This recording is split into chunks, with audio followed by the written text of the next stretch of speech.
నమస్కారము. శ్రీశైలం డ్యామ్ నిండు కుండలా ఉంటే పూర్తి స్థాయిలో నీళ్లు వదిలితే ఆ పాతాళగంగ వైపు నుంచి చూస్తుంటే ఆ సుందర దృశ్యం చూడండి, ఎంత అద్భుతంగా ఉంటుందో.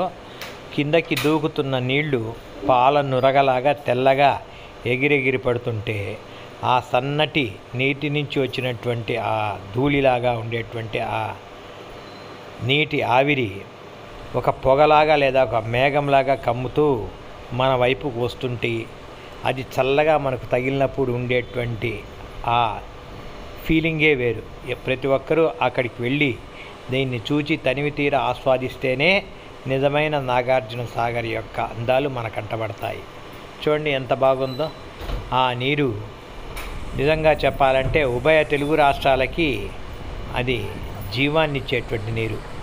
అటు తాగునీటికి సాగునీటికి ఆ ప్రవహించేటువంటి ఆ నీరు నిండుగా ఉంటేనే ఉభయ తెలుగు రాష్ట్రాలు సుందరంగాను సంతోషంగాను ఉండగలవు అని చెప్పడంలో ఎలాంటి అతిశయోక్తి లేదు. మీరు చూసి వెళ్ళిరండి.